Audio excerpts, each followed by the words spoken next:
Well, and as gotcha, a you one know? of, for Yeah, sure, as a it's one-off. there's this there's this weird for those of you who've never maybe play a lot of best of one or something like that. Maybe you've never played in a tournament environment like this. With so much on the line, you feel like you have to play around the cards that you know in the list. These are known lists. The players also know what's in the opponent's list. So you've got to play around that Spell Pierce just because it's there. There's only one. It doesn't take up that much space, but your opponent could have it. So you got to be careful, right?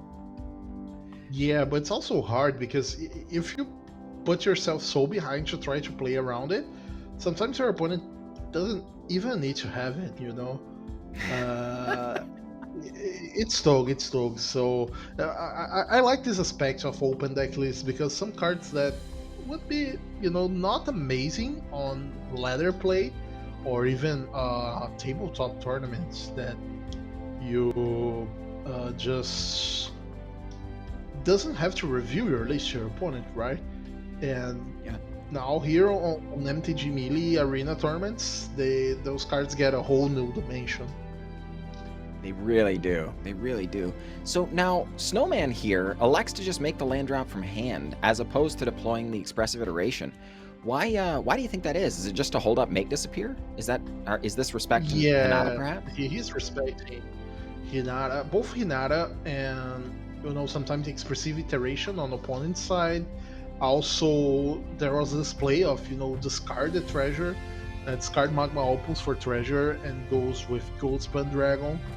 And if they did that tap out for iteration, they would be severely punished by Dragon. I would even go as far as say the game was supposed to be over.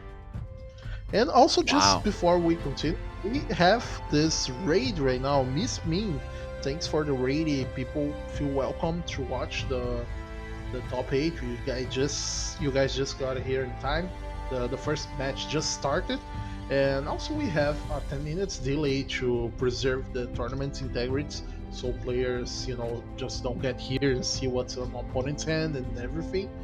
So it will be a while before we get to thank you, but thanks a lot. Feel welcome.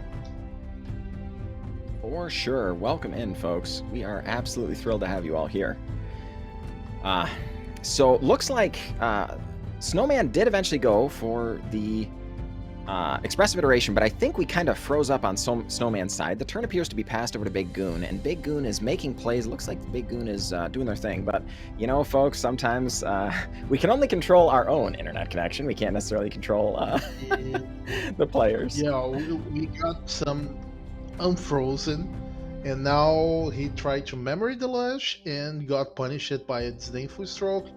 Now he's going for a Fable, and I think it's time for BigGoon to force the dragon, because they will force the dragon. They play around, make disappear that they know Snowman plays 2 copies off on their list and also knows the Info Stroke. So if they have 2 extra mana, it's guaranteed the dragon will resolve. That makes sense to Yeah, me. Now, I would like to point out they it froze. appears as though we're kind of frozen again, but BigGoon, it is BigGoon's turn, and BigGoon is deep in the tank about that. Yeah. We can see if I think he got a lead, because I don't see any new card on hand. Yeah, he got a lead drop.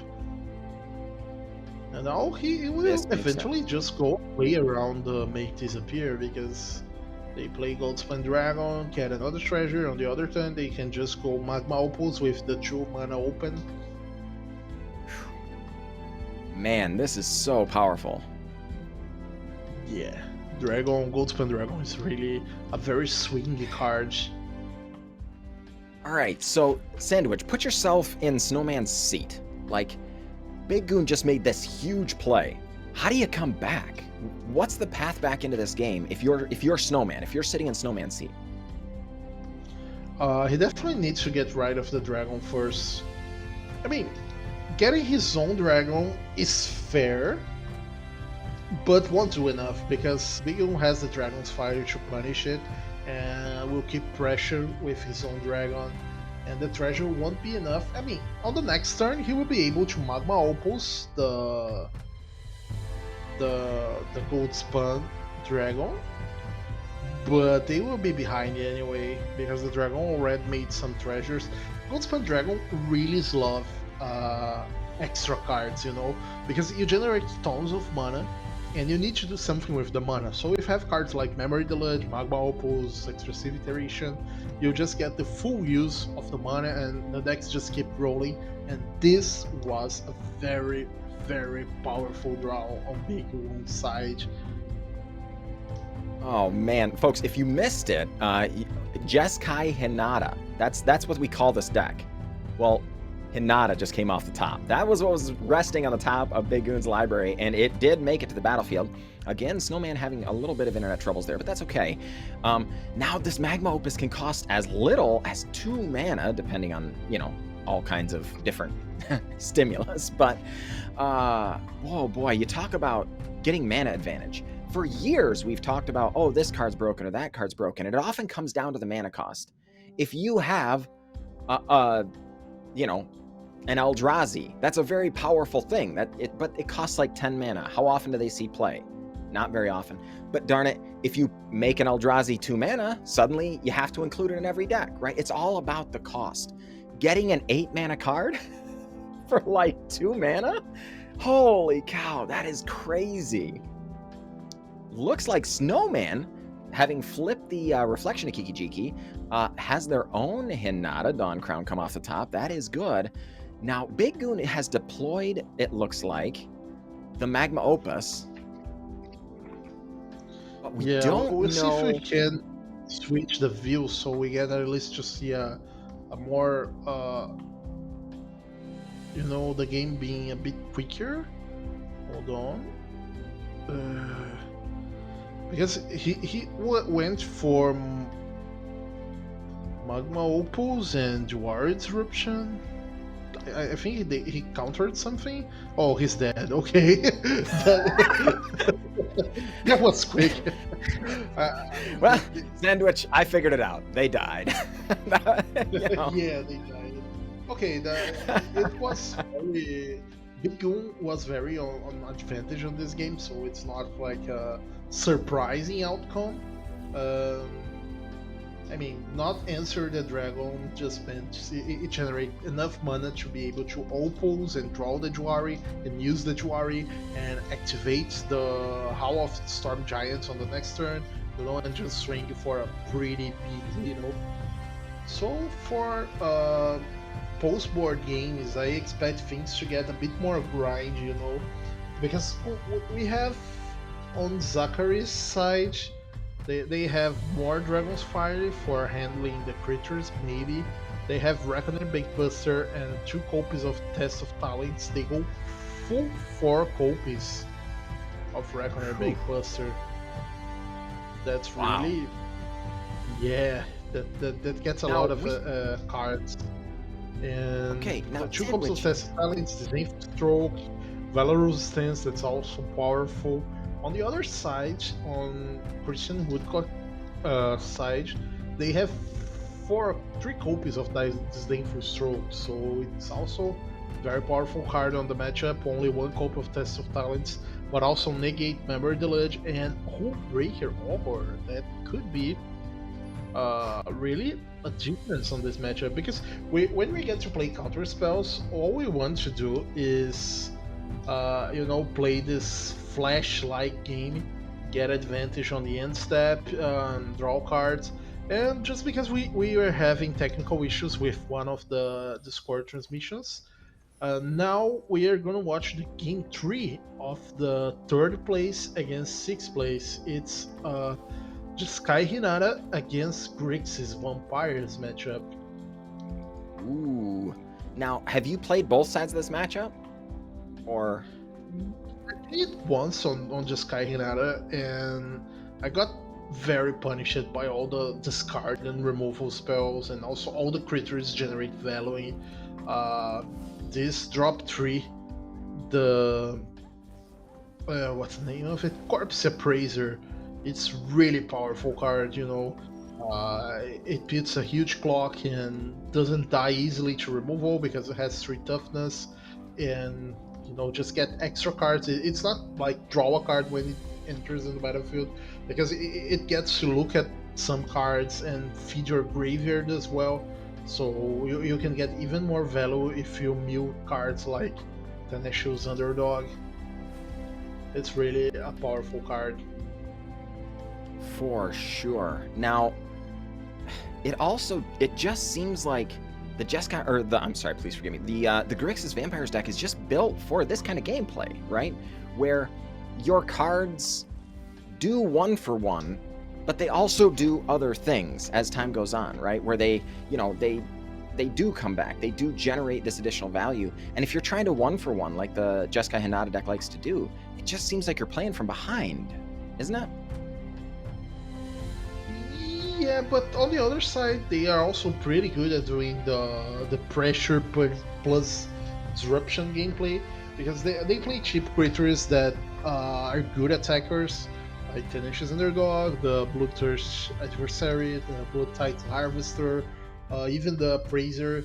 And after deploying those threats, they can go like Duris counter removal, and really punish Hinata, because Jeskai Hinata relies on having specific key threats hitting the battlefield on the right time. They have to deploy the Dragon or the Hinata, get to untap with them, and after that go for Opals.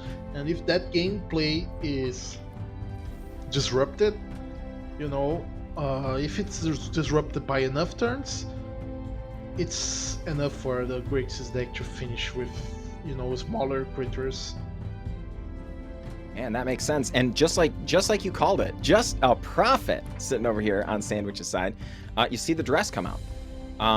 If you're sitting in Sento's seat and it's your duress, do you take the expressive iteration just to take them off stuff, or do you take the Magma Opus? They've got essentially enough lands. They're gonna cast this Magma Opus. Definitely go for the iteration here, because they have this Disdainful Stroke, so it's a lot of time before Magma Opus gets online.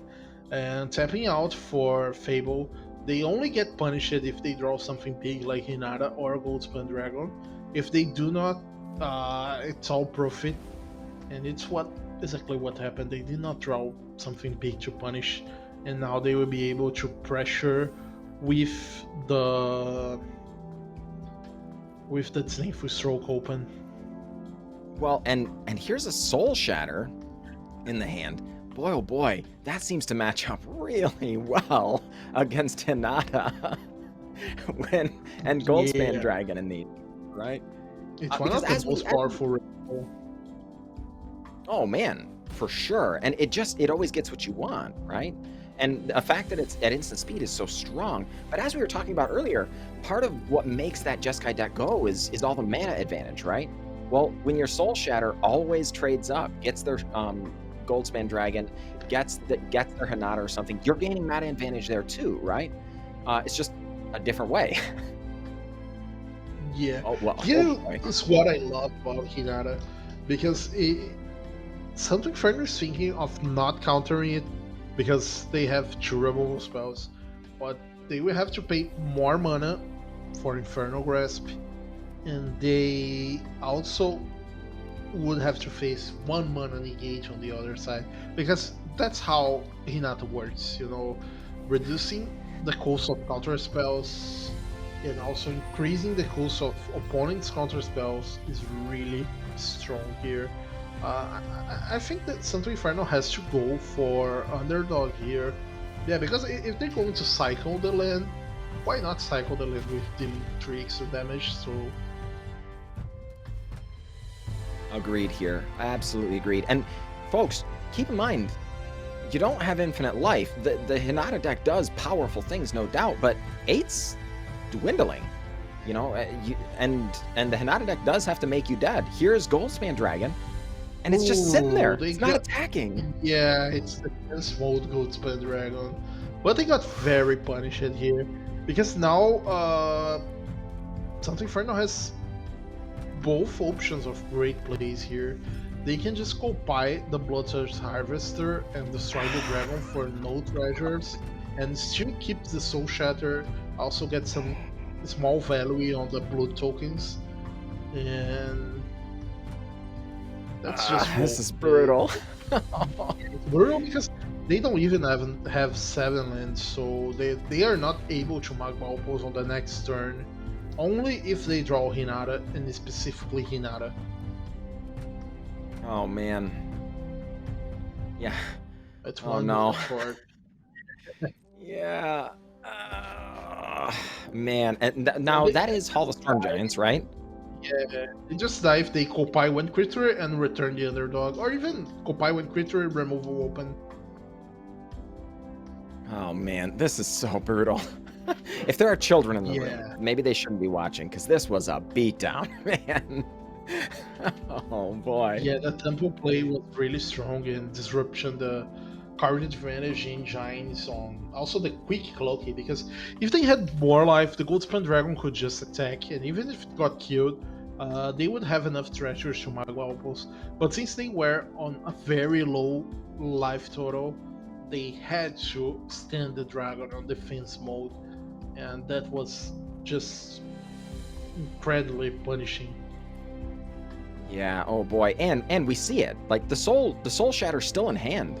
They just had every possible, avenue to handle Yeah. that game. That was the most safe possible game, Like I can't possibly, I really liked Leonardo play on this game because they were just, keeping the windows closed.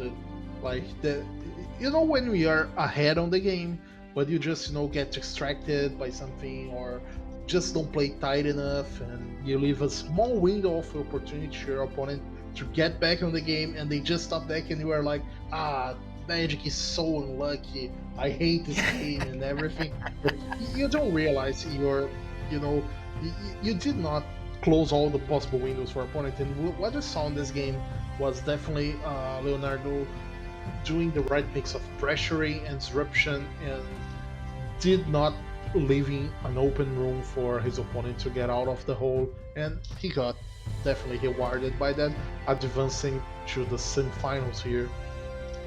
Yep. Oh man, that's fantastic though. And for the record, I think you're absolutely right. And for those of you folks at home who are looking to level up your game, sometimes it's not even what's going on the board right now that's the important thing. It's what is in your deck and what's in your opponent's deck. So if you're behind, instead of thinking about what's going on, think about what could happen, right? How can I get into a position to win this game? And then play the game towards that. But similarly, and this is exactly what Sandwich is talking about here, similarly, if you're crushing your opponent, yeah, it's easy to start picking your nose and, going off where. No. Think about, how could I lose this game? Because your opponent is trying to get to where they can win. So if you figure out what is my opponent playing towards, then you stop them from doing that thing, right? In the same way that when you're behind, you need to be thinking, how do I win? When you're ahead, you need to be thinking, how do I lose? And play to stop your opponent from doing that thing, right? Because let's be honest here, if you're holding your Goldspan Dragon back, how many blocking Goldspan Dragons or percentage of games, how many of those games do you think people are going to win? Not very many, right? You're on 10% of games, maybe. But like some percent, sometimes you'll block, top deck the perfect thing, and the game can swing. So preventing your opponent from being able to do that thing is exactly what they need to do. And you're spot on. They nailed that box shut. They said, we're not giving you any ways into this game, and sequence their cards very carefully. Huge props, and moving on to the semifinals because of those very, very tight plays. So folks, you should know, we are working on trying to get some more matches. That's the problem, right? Is there's never any shortage of technical issues and things that go on, and not even on our end, right? We can only control things that are in-house, things that we have control over. When we have to incorporate the players and their ability to broadcast, there are any number of things that can go wrong. So we're working behind the scenes to try and get that to happen. But I will say, so far we had a Jeskai Hinata mirror. So we know a Jeskai Hinata wins, and we know one loses, right? Then we just saw Jeskai Hinata lose game 3. So there's one copy of Jeskai Hinata in the semifinals, right? Yeah, it seems all games are set. So just to get you people informed, we had Zachary Okorny wins 2-0 against Christian Woodcock. So the first game we watched, the game one, was Zachary wins, so Zachary advances. We had Alberto Lopes on Boros Agro against Vinicius Marques de Castro on Orzhov mid-range, and Alberto and his Boros advanced, winning 2-1 against Vinicius. So we have Jeskai Hinata and Boros Agro so far. We had our former champion Helio Sampaio on Mono White Agro lose 2-0 against Andres Monsalve, the Blue Robot Grixis Vampires. So we have Grixis Vampires advancing on Andres Monsalve's side, and also the game we just watched, the third game right now, Leonardo Ferreira, Grixis Vampires against Kazuhiro Noini, Jeskai Hinata. We have so 2 Grixis Vampires, 1 Boros Agro, 1 Jeskai Hinata. So math looked great for Hinata on the first round of top 8. It's not looking that great for the top 4. So are you ready to pick a new deck yet, or are you sticking to your guns? You're saying, nope, it's Jeskai Hinata. I really like Zachary's list on Jeskai Hinata, so I will still bet on him. Fair enough. That's entirely fair. Yeah, like I say, I'm not gonna lie. I am very impressed with every time, you tell me Grixis aggro, I'm gonna kind of look at you funny. There haven't been a lot of Grixis aggro decks across Magic's history. You think aggro deck, you think mono red, 80. right? Right. And you might even think like mono white from back in the day, white weenie and things, and even more recently. But you might think white green. You might all these. You don't really think Grixis, but man, this deck can perform. Just like you mentioned, there is so much card advantage there. There are so many opportunities to make good choices. So if you give a good pilot this vampires list, oh boy, it's a dangerous deck, isn't it? Yeah, definitely. It's a more mid-range kind of deck, but it's the aggressive mid-range, because they have creatures like the Bloodthirst Adversary that haste and pressure very good. We have the Fable of the Mirror Breaker that we spent a lot of time talking about before. All the creatures, like even Bloodtide Harvester, that might look like a removal spells, if it stays on the battlefield and check it, it deals a lot of damage and kills the opponent really quick. So yeah, if also we talk about lists, I seem to like the Leonardo list a bit more because he's playing 3 copies of Evelyn, he's playing less spells, and more big stuff, and usually that's what's big difference on mid-range mirrors, big spells. Sure, that makes sense to me. Because boy, you want to if you're that was one of the great things about the Orzhov list is the big spells were great, right? That was, we're talking about spells like Lulth, remember, and things like potentially Sorin, these sorts of cards that were just really, really hit the board with a thumb. Well, okay, like you say, this is just essentially another mid-range deck. Now, again, I think their beatdown plan is solid. They will win a fair amount of games just by turning creatures sideways. But you raise a good point. That Bloodtithe Harvester, you deck it, it gets to fill that removal spell slot. It's a 2-mana 3/2. I mean, also back in my day. Make a lot of difference in the late game is Valky. I mean, the Tibalt Cosmic Impostor. It's a very powerful planeswalker, and besides the soul transfer, there isn't a lot of straight answers to that.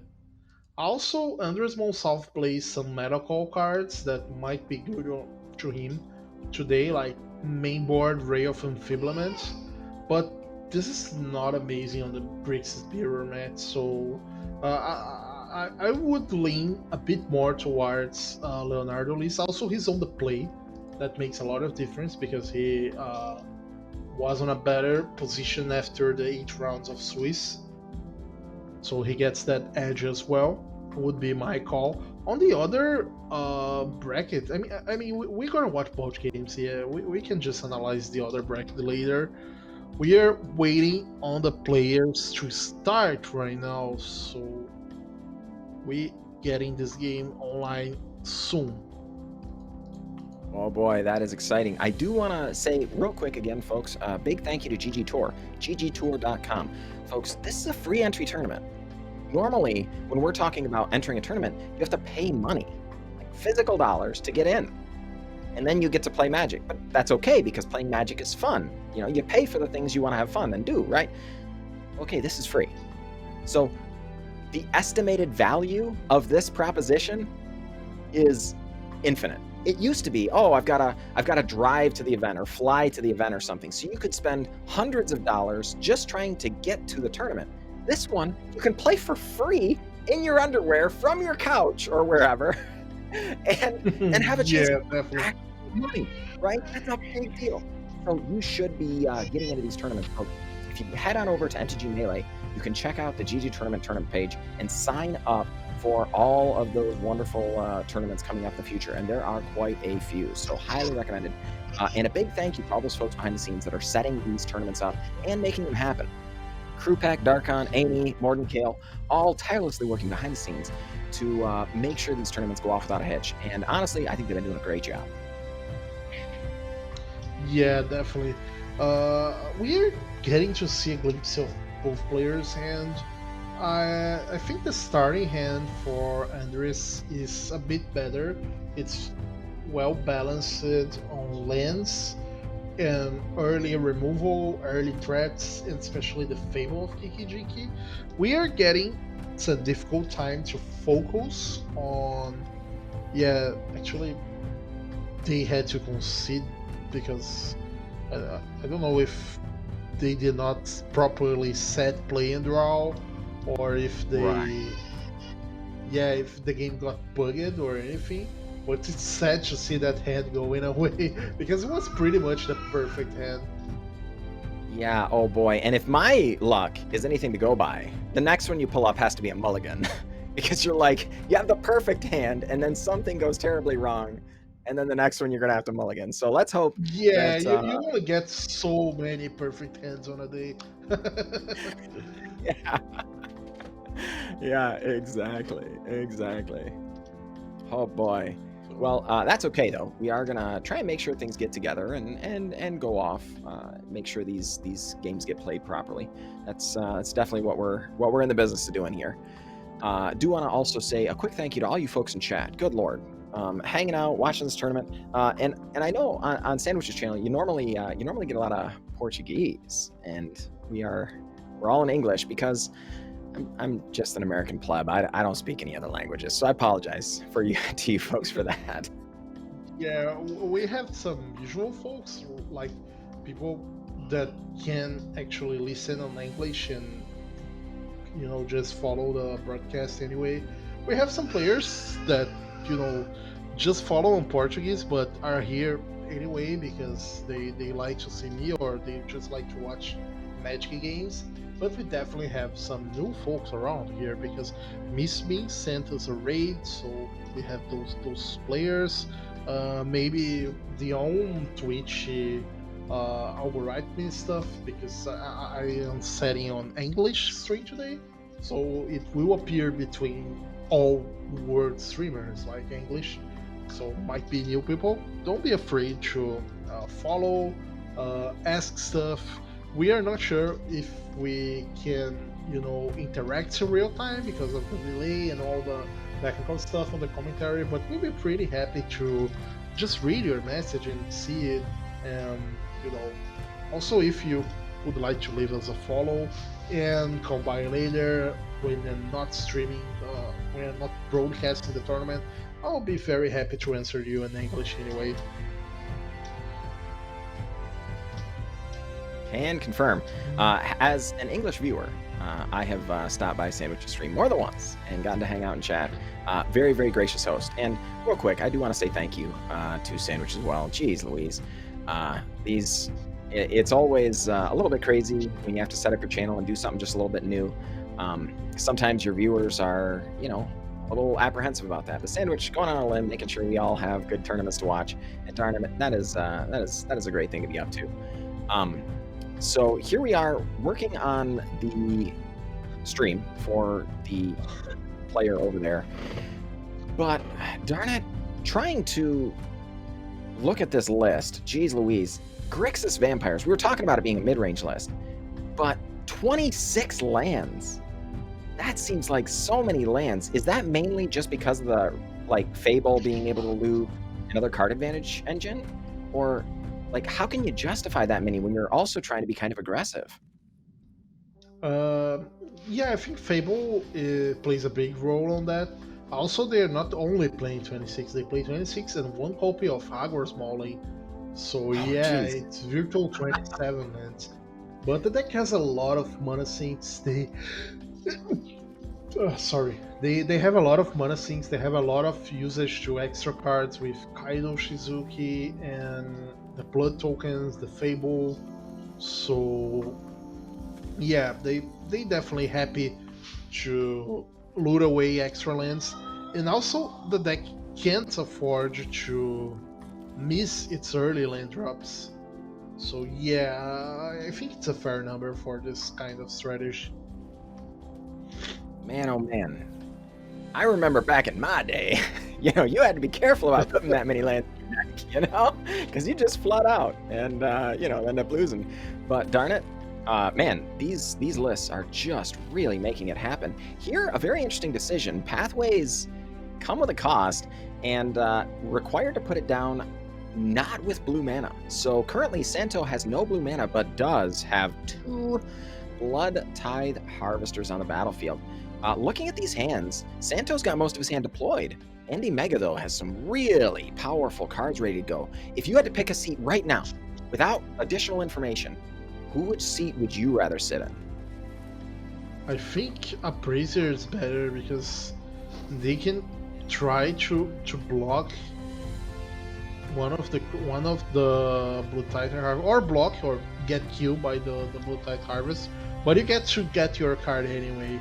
So I don't love Kaito Shizuki here. I understand why Tog, because by deploying Kaido, he is able to get card advantage over the course of a few turns. But I'm not sure there will be enough of those turns. That's fair. Here we also have Leonardo thinking a lot about getting more aggressive. He could go for Valky plus the 3rd Harvester, since the list don't play.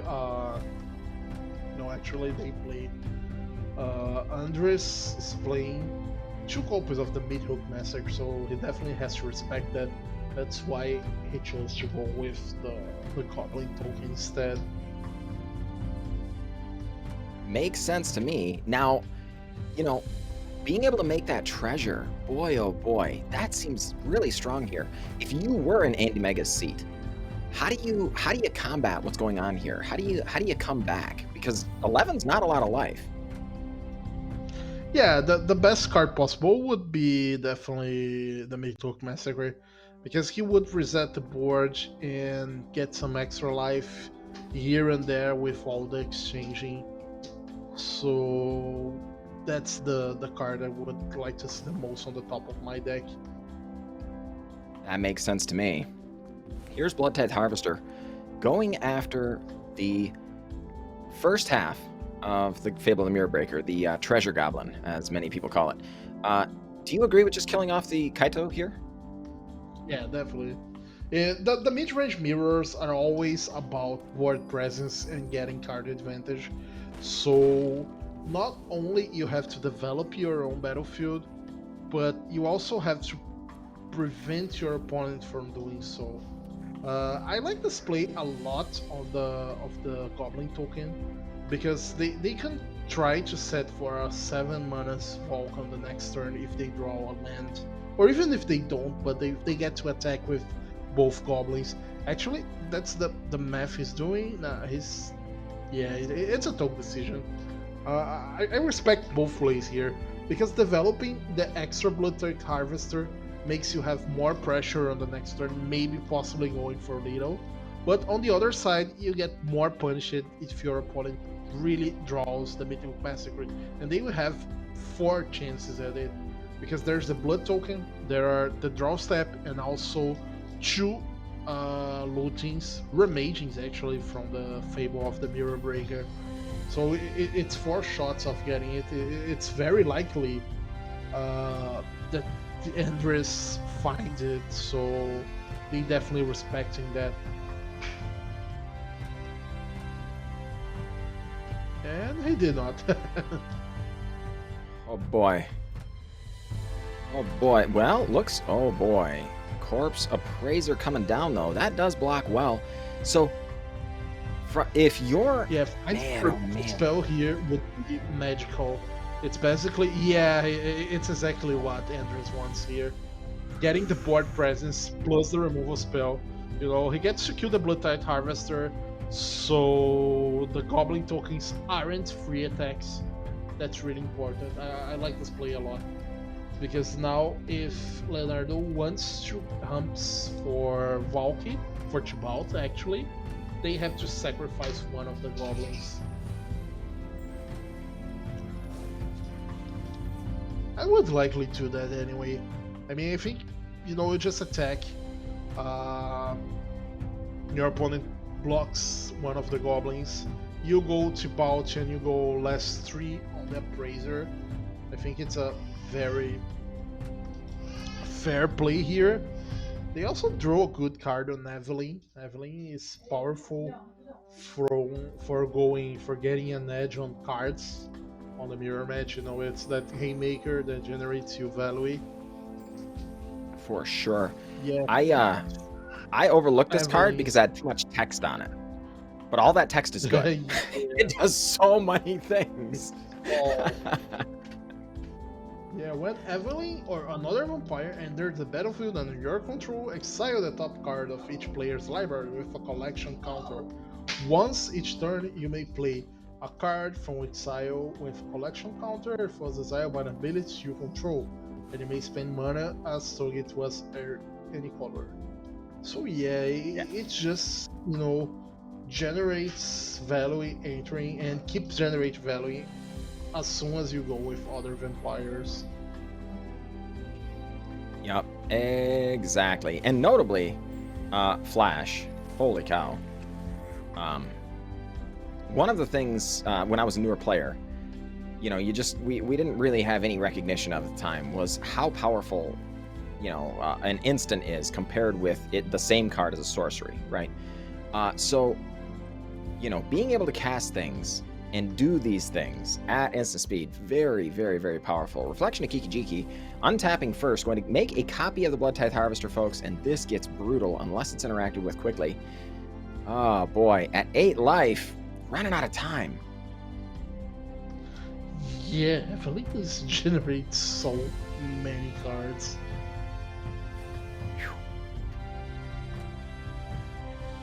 That's just ridiculous. A lot of value here for Leonardo.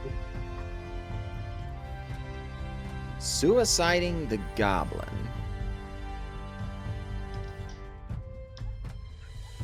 Yeah. And why is that? Is that to get the Corpse Appraiser? Yeah. That's exactly for that. But I mean, if they go into Suicide the Goblin, okay, they're respecting Evelyn on the other side, I get. Because you could, you know, I'm not sure why they did not exile the underdog. Maybe opponent's low life, so if they flashback it, it's good to me, I guess. But well, Santo did say oops. I think they accidentally clicked it. I think it was a misclick. Okay. we just try to figure, that's a very high IQ play, and he definitely sees something we are not seeing here from the pool. And oops.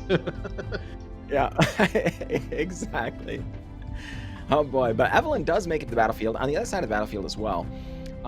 And it is also going to generate, oh boy, I was just going to say it's going to generate a bunch of card advantage, but AndyMega Here gets it the comes. nuke. Oh boy, folks, things are about to change about this board state. What's your X equals? Do you just go X equals 3? Do you I go think X you equals try to bait 2? first, you know, if attack 3 and your opponent somehow blocks with Evelyn, you just get sweet to another Evelyn. But it's such an obvious play, I don't think it will work. But it's like that play that 1% of the time it works. So if your opponent falls for it, you definitely, you know, accept it. I would actually block the 3-3 with your own 3-3, so you don't get that. You don't get 3 damage and extra triggers for your opponent Mid-Hook Massacre, because your opponent's low life. It's very obvious the card that's missing is the card that's on his hand is Mid-Hook Massacre. Yeah, it's got to be. And considering the no block and the fact that Mihawk Massacre is silly, the life totals are back tied. It's an Evelyn apiece, 13-13, a Meathook Massacre on one side, but 4 blood tokens, folks. Do not underestimate those. It's easy to look at them and say, yeah, but, you know, you have to discard a card. Yeah, okay. That means you have flood protection on your next 4 lands or whatever. You know, you get to find the correct cards. So very, very powerful. Looks like they do find a duress. Golly, I was just getting there about how AndyMega has the secret Fable of the Mirror Breaker, and no, dead, gone. Yeah, on the late game, the blue tokens are very powerful. I actually don't love the attack here, because you're attacking with the Evelyn. If you are the same life on your opponent, the Mid-Hook Massacre will be the edge that, you know, makes the difference. So I would not love to fall behind my opponent on life, because if they have a Mid-Hook and I don't, I can't regain life. So I will be eventually falling behind. Makes good sense to me. Now, they losing Evelyn anyway, so make your waste 2 extra mana. makes sense to me. Oh boy, so the land comes out. That is 8 lands in the battlefield to 6. But 2 more lands rest in AndyMega's hand. Now again, maybe for those of you who are not paying super close attention, why? Why hold on to all those lands? Well, for the same reason Santo was holding all those blood tokens and didn't have lands. Because you don't need more than 8, you know, or whatever. You know, you want to have some number of cards that you can discard to the Fables and to the blood tokens and things like that. It can really, really turn into a huge amount of advantage over the long game. Looks like a Voltage Surge comes off the top for Santo, and in comes Kaito Shizuki. Likely just going to tick down, make a dude, I guess? Or no, going to go looting. Now it's pretty weak here, because they know opponents have Ray of Enfeeblement in hand, so definitely don't want to, you know, just waste your Kaido that way. What I did not like on Leonardo's turn before was he so aggressively discarded stuff. So he did not have the 7th land for chip out, and they had to stick with another play. And also we are seeing the consequence of not exiling Tenacious Underdog, because Andres will just get a late game edge here, you know, by still being able to have a lot of steam in hand and in the graveyard, and things are not looking great for Leonardo on the next turns. I think even if he draw the 7 land now for Tibalt, we'll be pretty told to stay with this Tibalt on the battlefield, because Andres has Hive of Fight Tyrant, they have Underdog with haste, And now Leonardo had to use the removal spells to handle the bloodthirsty adversary, but it was still double flashback anyway. Yeah, that's really rough. And it is worth noting, folks, that every time you think that Meathook Massacre has gotten just good enough and you've got it figured out and whatever, it keeps getting better. Tenacious Underdog is another one of those cards. It's fantastic, for the record, but the cost is, when you blitz it from the graveyard, you have to pay 2 life. It's worth it regularly. You also draw the card. Greed used to be a card. You used to have to pay 2 mana and 2 life to draw that card, but now you get to attack for 3 damage as well. But if you have a Meathook Massacre out, folks, your opponent also has to lose a life. Come on! Meathook Massacre really coming in clutch in this racing situation as well. I think we are heading to the end of the first game, because Andres is so ahead on resource. Like, even if they go tip out and try to plus, that there are just so many more cards on the other side. Even if they go less with Evelyn, and I think that's the play here. It's not enough. They have the tip out dealt with by recurring underdog, and that will be just brutal.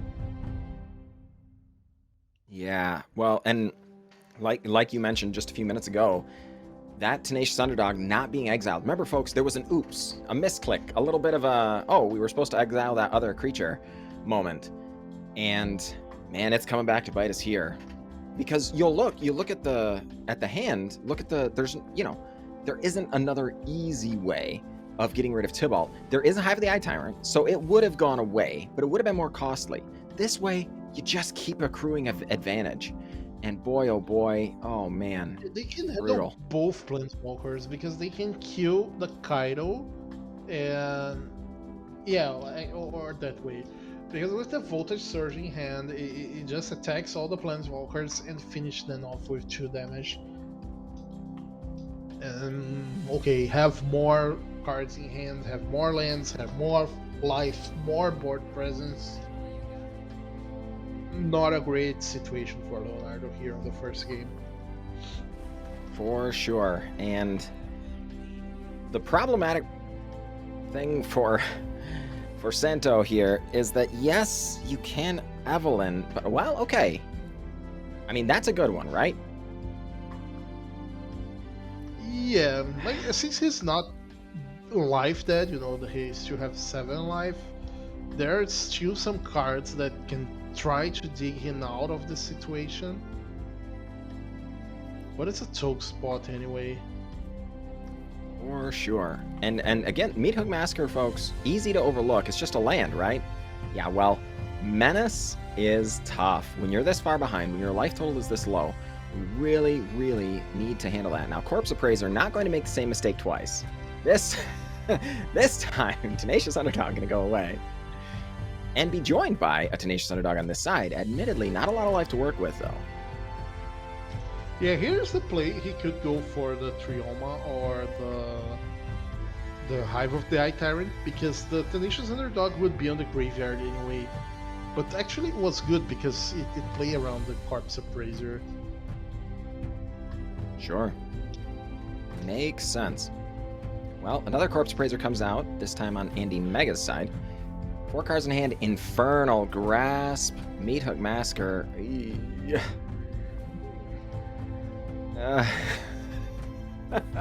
he's going aggressive here, because they could went for maybe Blue Tide Harvester or Kaito, but the Hive Eye Tyrant is just pressuring. He's going Trophy here. Alright, well, Meathook Massacre is a card. It's nice to even up the Meathook Massacre imbalance. I just don't think it's gonna do enough.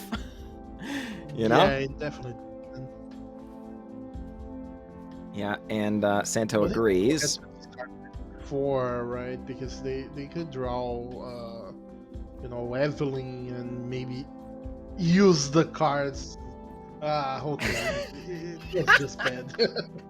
Yeah, it's something you have to ponder all the time, because just remember, if you're going to manipulate your library, drawing cards, scrying, looting, sacrifice bloody, everything, you just do that before doing any other place, because the card you draw might change your other place, and that's something where Leonardo got punished because he could went for that play and Evelyn, and then just, even if it's just a land drop or something, but it could make a difference, and likely will make a difference.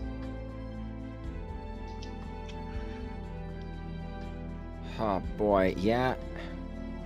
And see, and for reference, folks, what Sandwich is talking about here is that we have the ability to cast Evelyn, but we don't have a way to follow it up with mana, with enough mana to follow it up with a spell, right? This we're not gonna.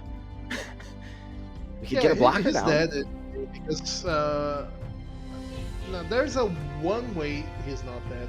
He can block with Evelyn. Nah, he's dead anyway, because if he blocks with Evelyn on the Corpse Appraiser and takes 3 going down to 1, Andres can use Ray of Enfeeblement on his own creature, and then the creature will die, and there's 1 damage to the Midhook Massacre. Yep. Since Exactly. there's one way to the own creature.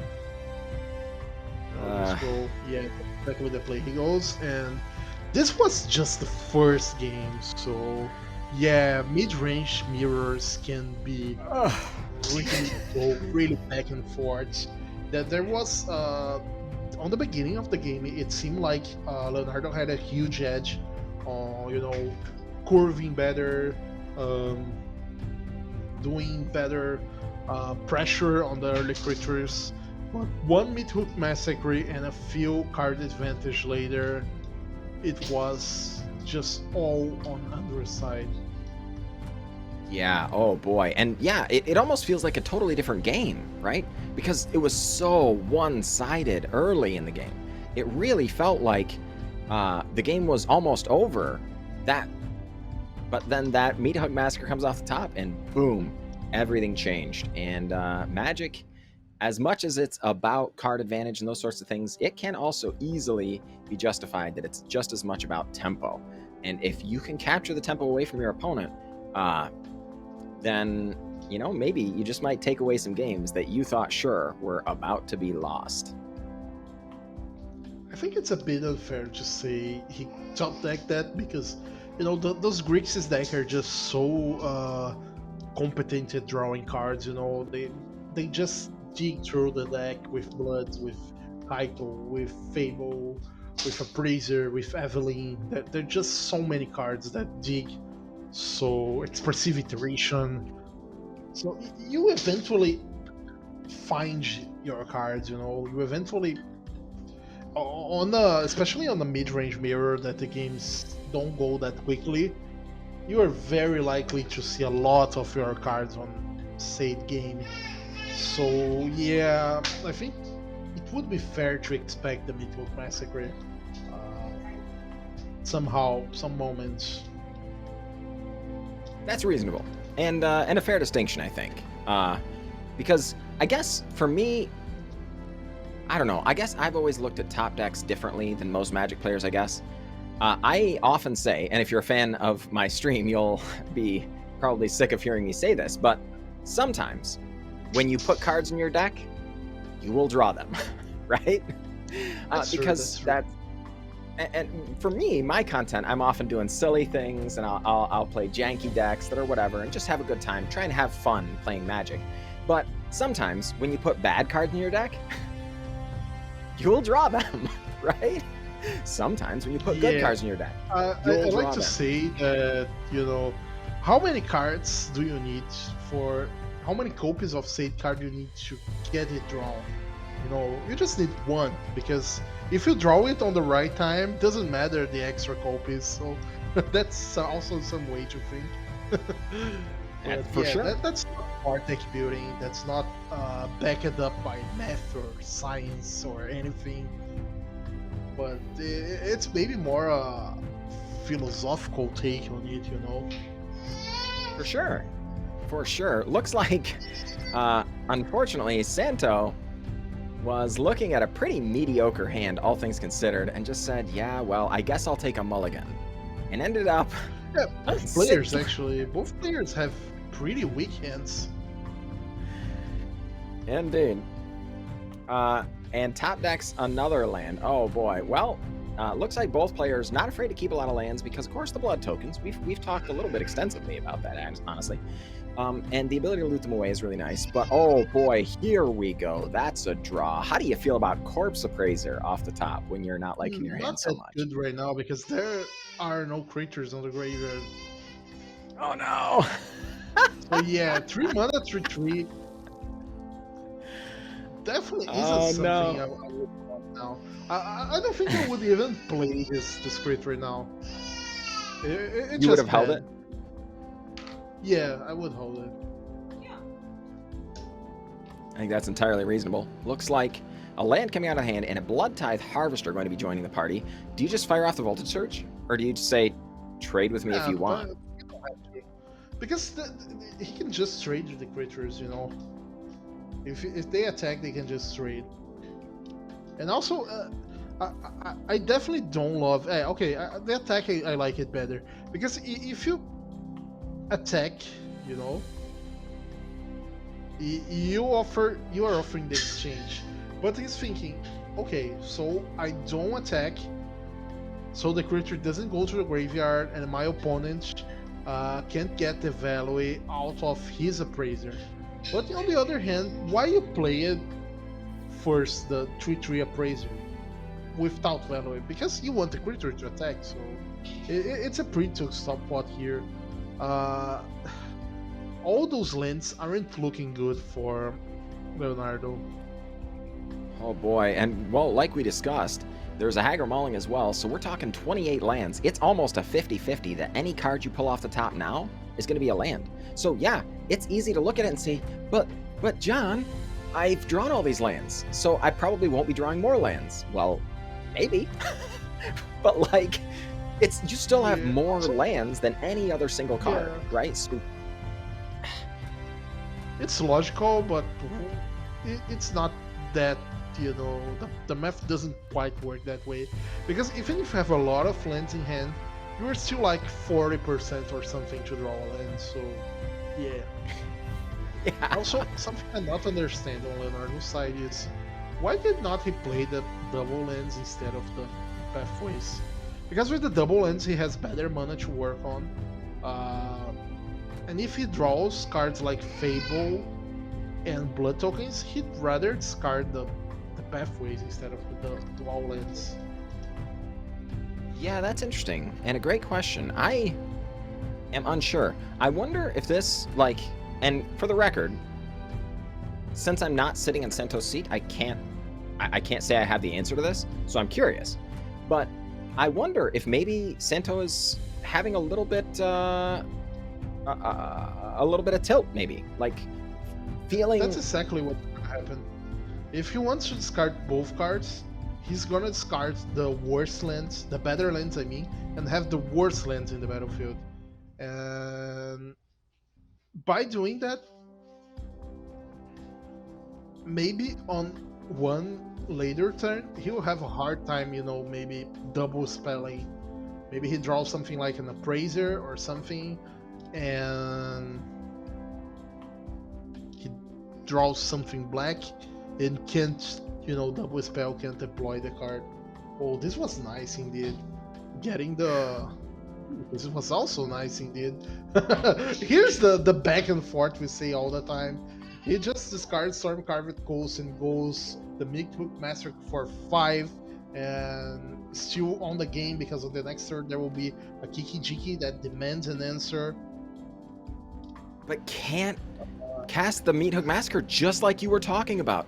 They only have one black source, so couldn't discard the card to the Fable. We were talking at length about how crazy Fable can be, and couldn't take full advantage. I don't like to sound smart or anything, because it's pretty much basic strategic play, but we we also have to respect that players were passed through like many rounds of For sure. standard. There were 8 rounds of Swiss plus the top 8, now the top 4.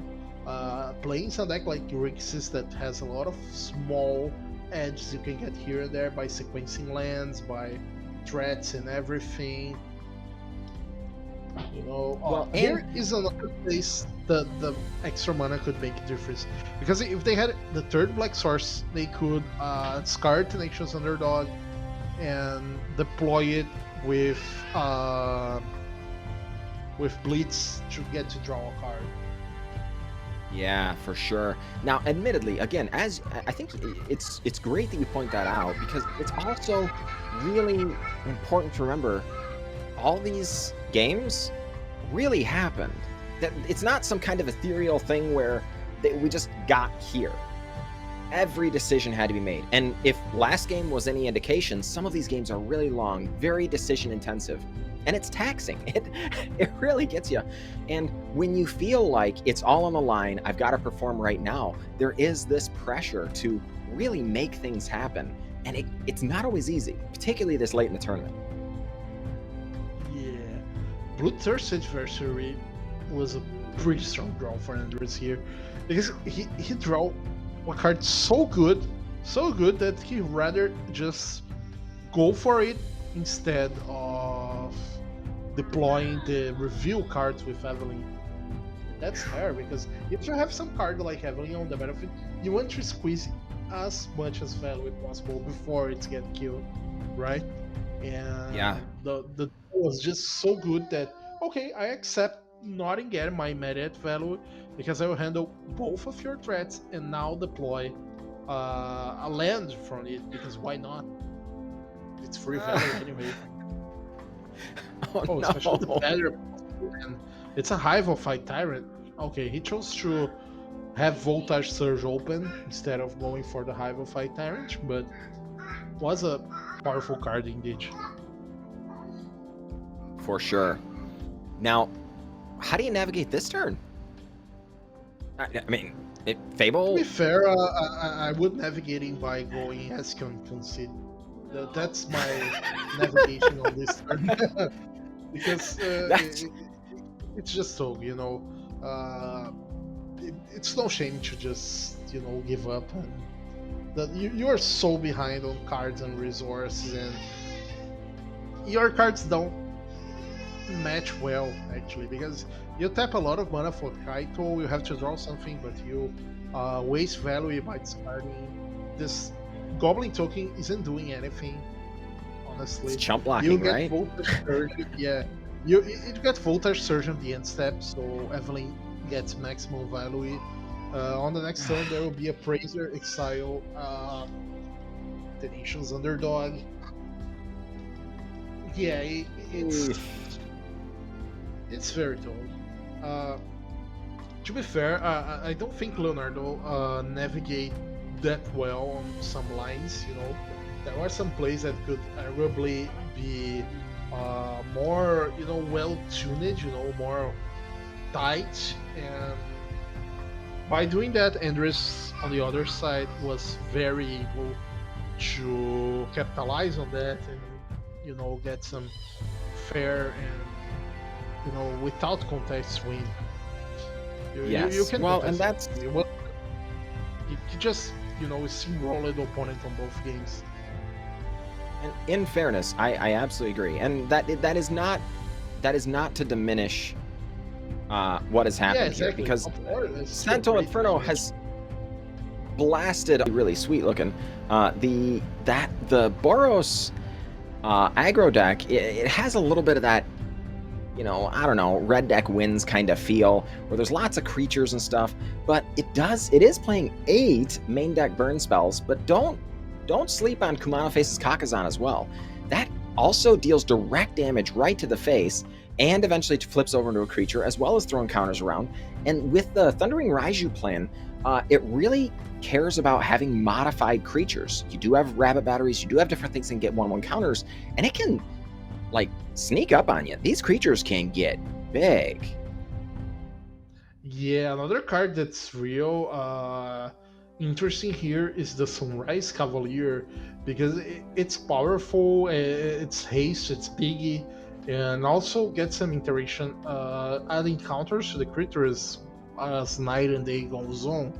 So I really find it it's a different card. Like we look at it like a limited draft playable, but on this deck it does a lot. The Boros aggro has some +1/+1 counter synergy going on.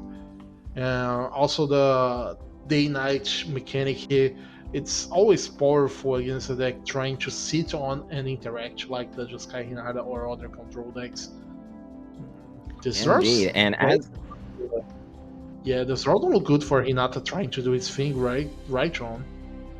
yeah, oh boy, and oh man, Hinata just able to deploy its cards very, very well here.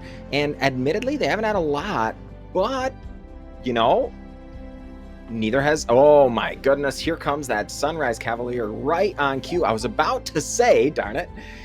Looks like Boros is Yeah. struggling with the top of their deck, but here we go. 5 But power. this This is a draw real was attack. also pretty strong either. Goldspan Dragon on the curve. Well, you know what's funny? The funny thing is, we know both players had bad hands and rely on the top deck, but the players on the game themselves, they don't know that. So it's like, oh, okay, here's the dragon. It's turn 5, right? Yeah. Yeah. Oh my Well, goodness, for real. And here's this Roiling Eruption, or I'm sorry, Royal Eruption in hand. That extra 3 damage could really, really matter here, folks. Look out for that. yeah, Well, here's double opals. They have to watch out and not die, because if they, the only way that Sky Hinata can lose this game right now is getting burned, because with double opals he's very safe from creatures and combat step and everything, but it's just one extra burn. Royal Eruption is 7 mana, right? Yeah, it's 7 mana to kick here. It's a lot, actually. it is. It For a deck is. Now, on the top deck with only 5 lands, with only 23 lands, it's a lot to ask. It's like 4 or 5, maybe more draw steps to just get to those lands. well, here's another 1 mana burn spell. Hits for 2. Jeskai Hinata's not going to be able to gain a ton of life here. So even if the Royal Eruption hits for 3 and the Play with Fire hits for 2, there's not a lot of extra here. Okay, but Yeah, looks but like it's game actually. It's game because if they kill the 4/4, but Dragon attacks for 4, Magma Opals 4 on the face, GG. yep, that's all. Man. Now, Sandwich, I hate to call you a prophet, but before the game even started, you were saying, yeah, the Jeskai Hinata deck's very controlling and things, but in this kind of matchup, it often ends up being kind of a race where they ignore each other and try to do their own thing. Well, here we are. Yeah, here we are. But the Goldspan Dragon was key. It was definitely the card that changed the pace of the game. Because Zachary didn't have a lot going on. His hand was, lands in Magma Opals. And the Goldspan Dragon was the perfect bridge to going nothing, big spell, Yep, exactly. And being able to just go over the top, that's one of those things where you've got to know what your hand does. There was an article written way back when, called Who's the Beatdown, and I highly recommend it to any of you wonderful folks out there looking to up your game. And it's very important when you're playing a game of Magic to recognize when you're supposed to be attacking, when you're supposed to be blocking. Are you the beatdown or not? And Jeskai Hinata, that can feel a little bit weird because obviously when you are sitting on BigGoon's side with this relentless assault coming in from this Boros stack, attacks, to know, nope, I've got lethal in this many turns. So I am going to be swinging out. I am the beatdown, even though the Boros thought they were the beatdown, right? And they did it. And sure enough, boom, victory, because they made that, or they figured that out at the right time. They didn't give it an extra turn. They weren't playing too safe. They played their game, and they played it as well as they could. Darn it. Huge props coming in for that victory. Now, it looks like we're already well into game one. Hopeful Initiate coming down, followed up by a Bloodthirsty Adversary, just going to crash in for one. Because the Voltage Surge takes care of the Bloodthirsty Adversary. Yeah, sideboard wise, I like the. But they played the wrong land right now. Definitely, they had to play the show lands and keep the mountain in hand because it would have one extra land on the next turn. But I like the. I like the base of the sideboard cards from the Jeskai Hinata because they have more, cheap burn spells that handle with the creatures. Also, playing the wrong land was very punishing here for the Boros deck because they won't be able to activate Den of the Bugbear on the next turn, and that could make a huge difference. For sure. And we know Big Goon has 2 Magma Opuses in hand. That is activating. A lot. Okay, Scry on top, it's a land. He's going little. Or Ragel, actually. It did not matter. Okay. That was quick, blistering quick. But yeah, that could end up mattering. That's the small details. When we ask why the pros, the big pros like PV or Takahashi and Nassif, as you were saying earlier, why they win so much more than our mortals, the regular players. It's because those small edges, those small details, they don't let it pass. Because it could have costed Boros the game not having the untapped land. Okay, he found Rageu anyway on the Scry, right? So it was still able to push through little, but it could definitely have costed the game. For sure. Now, a plop over there going ahead and popping down. Kumano faces Kakazan, going to play with fire onto the face. Do a little scrying as well. Drop Big Goon down to 17. But we're looking at Big Goon's hand, seeing this Expressive Iteration, a recently banned card in formats other than Standard. Very, very strong. And make no mistake, folks, this card can get it done as far as card advantage is concerned. But Big Goon electing to go with the Dragon's Fire here on a plop's turn. Yeah, what's so powerful about Expressive Iteration? It's the possibility to keep a wider range of hands. You can keep 2 lands and Expressive Iteration, and you are very unlikely to get Mana Screw. So also it's a brute force card advantage because you use 2 mana and you get to exactly that, and you get 2 cards.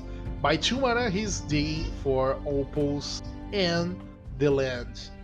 Both the cards that Zachary was in need to pressure, and he's able to Magma Opals, stepping and dealing damage and all the stuff. I would maybe even wait until combat here, but he wants to tap the White Source. That makes sense too. That's fair. Yeah. Well, and I absolutely agree. I think. Yeah, it's 1 damage, 1 to Rageu, and 1 to yours. He actually doesn't go to 1 yours himself. No, he has to, because. Hold on. He 4, 1, 2, 3, 4. Yeah, he has to be 1 damage anything.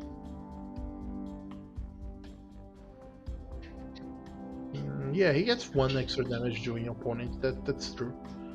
Why not? If you can get 1 extra damage on your opponent's face, then why not go for it? Yep, absolutely agreed. Now, I do think this is a really, really interesting situation here because there is a Royal Eruption that can hit the Hinata, potentially. Is that where you would point it? Or do you point it right at the opponent's face? You know, or save it, I should say, to point at the opponent's face.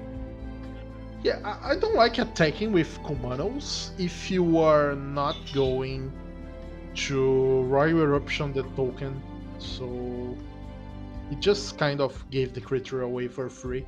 I mean, I understand it's possible to bluff, but if you're a control player against a bird deck on 10 life, you're never respecting that bluff. You know, you're just straight blocking because your life total is that important. So yeah, he just gave away a precious resource here. Agreed. And, you know, as you point out, like, the control player is never going to not block there, right? So in this way, now that creature may have required a removal spell, but now it doesn't. It's just gone, right? And so when you go to activate your Den of the Bugbear, a removal spell that could have been gone might still be in your opponent's hand. Very, very important. And here we go. Holy crud. Goldspan Dragon coming off the top affords you the opportunity to Fable the Mirrorbreaker in the same turn. Jeez, that was a turn.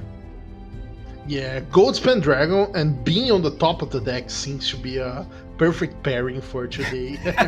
But yeah, I'm not seeing how Boros Zagor will get out of the situation because he's just attacking because he's attacking. The attacks aren't even good. Like you exchange your Den of the Bugbear with a Goblin token, you jump attack with your Magma Opals is finished. This is it. Yeah. Attacks 4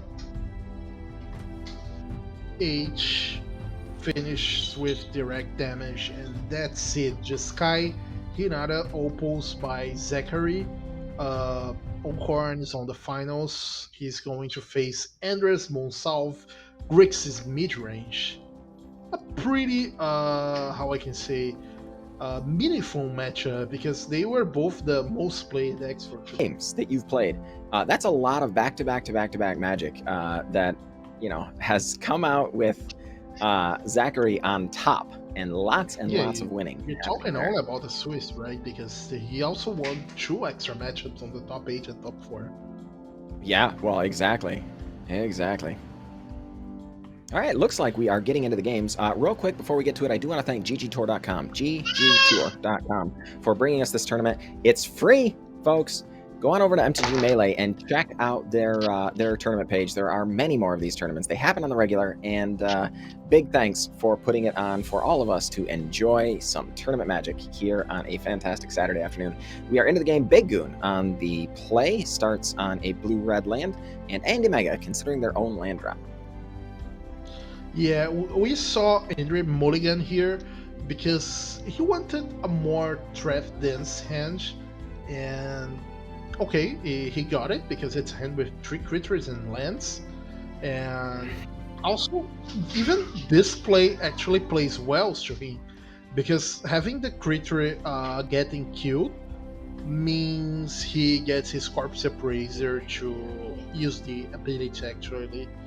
So yeah. Well, and here we are. And I would like to point out, folks, that blood token is not nothing. It does exist. So Andy plays a creature, and it got killed. Normally, that's a 1-for-1 trade. But Andy is up a blood token, which, no, it's not some immense advantage. We're not like, oh my god, it's a blood token. But it's those sorts of small advantages that really can swing a match in your favor, right? So when you spend a card and I spend a card and I still have a little bit left, that feels pretty good. So here we are, AndyMega swinging in for 3 damage here with that blood token. Admittedly, BigGoon coming down with a card advantage of their own, being the Reckoner Bankbuster, having drawn a card off of it. Duress coming in from AndyMega. This is a powerful card, folks. Yeah, this Duress is pretty hurtful because you take away the Magma Opals, that's the pretty important card, and your opponent gets to know you have a Spell Burst. Spell Pierce is a card that gets a lot worse when your opponent knows you have it. Just like Dual Disruption or Mana Leak and all this, conditional counter spells. Your opponent don't have to go for it. Yeah, for sure. And notably, it's not that good in this matchup to begin with, right? The Grixis Vampires list is very, very much a creature deck. That again, we've kind of gone over the fact that it's maybe more of a mid-range deck than an aggro deck, but it's a creature deck, right? So you're not going to have Here that. we are.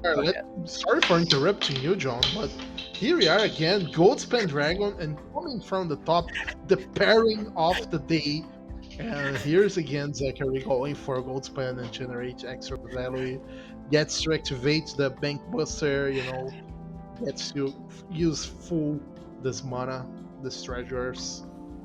Oh my goodness, that is so brutal. And like we talked about earlier with the blood token, you spend a card, you get a card or whatever. It's one of those things. Even if AndyMega removes the dragon, which in fact does happen, they still got the treasure. They still got the extra mana advantage because the treasure's tapped for multiple. It's such a big advantage. Now, admittedly, board presence still on Andy's side. Andy is still the one swinging in.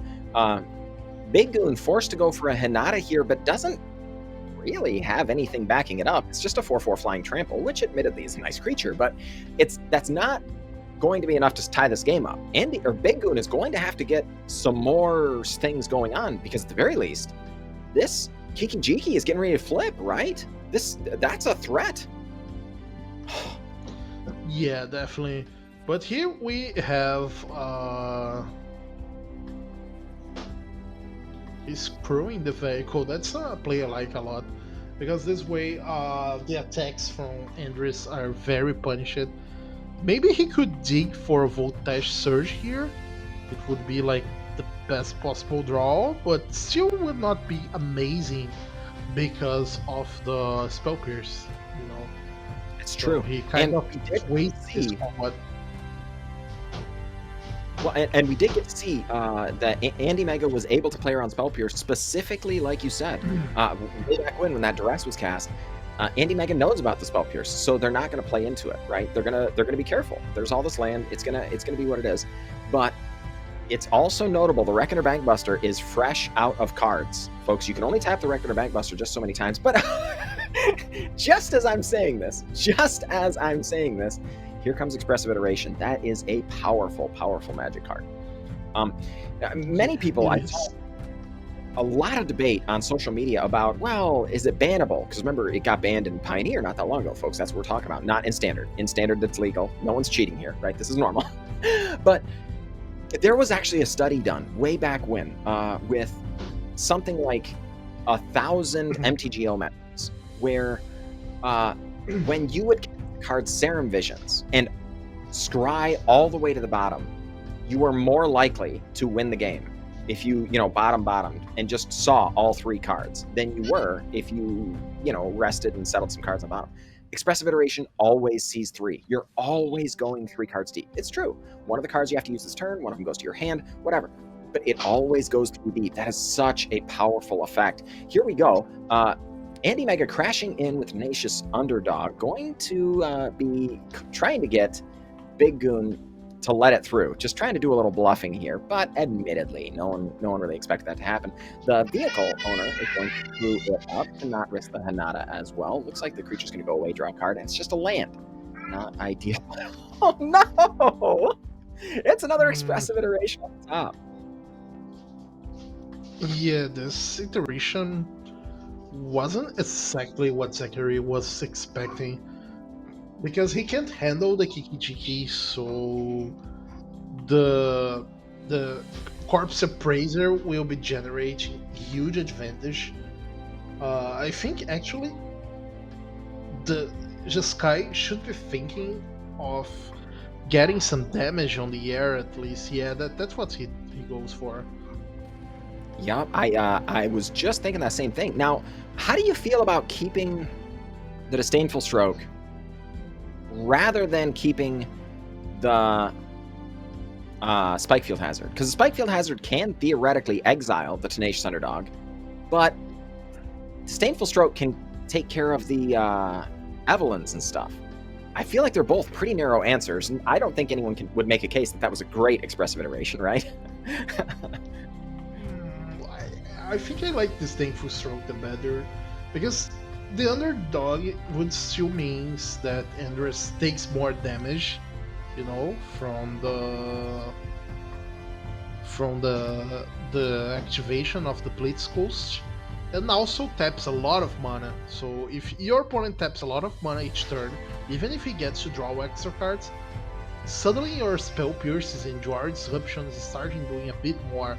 And what I like about it is that Zachary got rewarded by keeping the Thankful Stroke, because the next draw from Andres was the Evelyn. And for the record, I think Evelyn, if it resolved right here, that would pretty well slam the door on the game, right? I mean, would you agree with that? If the Evelyn resolved, it would be very, very difficult for BigGoon to win? I would say it would still be pretty open, because, you know, BigGoon has advantage on the skies, you know, on the attacking from the Hinata. And also this Bankbuster draw was pretty good to keep the resources war. But both players are kind of one good draw of getting away with the game, you know. If Andy finds a Bruter's Harvester, it would be great to dealing with Hinata and, you know, extracting more value from the Kiki Jiki. And on the other side, if Zachary, the BigGoon, just draw something like Magma Opals or another Goldspan Dragon, even iteration for more cards, it would mean it could take over the game. So I say it's still pretty open. It just depends on who finds something first, because Andres has some advantage right now on cards because he has the appraisers and keeps copying them. But on the other side, Zachary has the advantage of, you know, damage on the sky. It's not like the Grixis deck has a true way of pushing through damage here. The battlefield's really clogged. Oh boy, here we go. Spell Pierce coming up. Well, AndyMega was playing around the Spell Pierce, but you know what else showed up? A little Jwari Disruption, and that is vicious, folks. Big swing this turn. And now, like, oh! Is that GG? Yeah, that's close it. Hinata goes for 4, and Opus goes 4 to the face, and that's it. Yeah, as we're saying, there's where one could draw away of trying to take over the game. So, yeah, this Opus was incredibly nice. It was exactly what Zachary needed to take over this game, and now he has the edge, at least of guaranteeing the third game on the play. You know, that's very important. Oh, for sure. And, you know, just being a game up, right? Like, AndyMega has to win back-to-back, which, you know, AndyMega has likely had to do at some point playing Magic, because that's, you know, when your back's against the wall, sometimes you gotta fight, right? And it's time. Put your game face on. Let's play some Magic. But this is a very, very good position for BigGoon to be in, because being able to sculpt your deck in sideboard is going to aid both players, no question about that. But being able to pull out cards like Spell Pierce and the like, that is a big advantage for BigGoon here. Would you say the Hinata deck gets more advantage from sideboarding, or would you say it's roughly even? I tell puts it here. The Grixis seems to win a lot more from sideboard, because it gets Go Blank, Ray of Enfeeblement that handles with the Hinata at 1 or actually 2 mana, but it's better than 3 or 4. It gets to the full play set of Duress. It gets his Info Stroke, another counter spells, more Evelyns.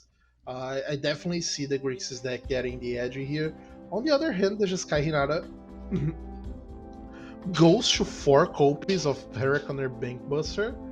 Also have some different removal spells, like Dragon's Fire seems to be a bit better at handle with the appraisers and bigger creatures like bigger bloodthirsty adversary. There is the flame blasted bolt that can handle forever the tenacious underdog, but they are not it's removal spells. Like it's not something uh, essentially different than what he already has. So I can see the Grixis cards bringing new dimensions to deal with the Jeskai Hinata's gameplay on the Ender side. That makes good sense to me. And well, folks, we'll see, because we can't rule it out just yet. But there are 2 Goldspan Dragons in hand this game. Oh boy. Goldspan Dragon and the top of the library have been good buddies so far this series, but here they are making an appearance in hand, and as long as BigGoon can make the land drops, there are some powerful cards here. Yeah, the Kaito Shizuki is a monster when you're on the play.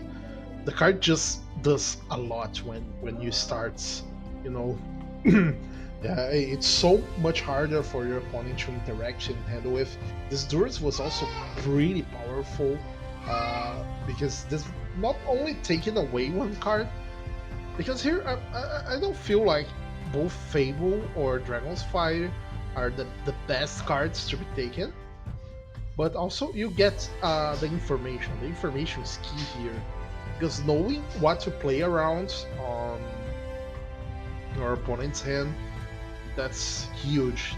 That's the real advantage. That makes sense to me. And here they are discarding a Hinata. Kaito going to meet a sticky end at the hands of the Goblin Shaman. Looks like BigGoon was thinking about Goldspan Dragon, but elected eventually to go for the Hinata, just essentially as ho ho ho. How do you feel about this, Yeah, Duress I coming don't in? think he remembered that Durst costed one more, because he just gemmed the Durst so quickly, and he could have tried another different spell maybe. I mean, here BigGoon doesn't have to do anything, right? Because it's got one Dragonfire. Okay, he just continues with another Dragon's Fire, and they can go with Goblink, but they go with Fable. I don't love this. I definitely don't love this.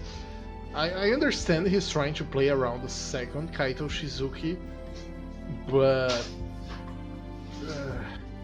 how can I say? It's not really a worry from the Jeskai Hinata side here, because opponents, the Unders, will get to draw some cards, but it's only that, It's not like those cards are making a big difference. He has the board presence to deal with the Planeswalker. Indeed. Now, what does AndyMega need, though, to handle all this on board? Like, here comes Reflection of Kikijiki, and this iteration was cruel. Was pretty powerful draw here, and maybe the Mythic Massacre, but I don't think he kept it post-board. I did not pay attention if he kept or not, but the Mythic Massacre is a card that just doesn't make sense to keep on this matchup. oh boy. Okay, so, folks, it's starting to look rough here. Trying to sculpt a way back into this game, but keep in mind, the Reflection of Kikijiki is going to make a Goblin Shaman on the end step, and you exile the creatures at the next end step, so that means they will be available for attacks on the upcoming turn. Guys, Yeah, math. Hinata, he should. He has Beetle. Doesn't matter. He just copy another Goblin and goes all face, or just go the pretty hair Kikijiki goes face. But because of Hinata, he's sure opponent will not have a removal spells. So we have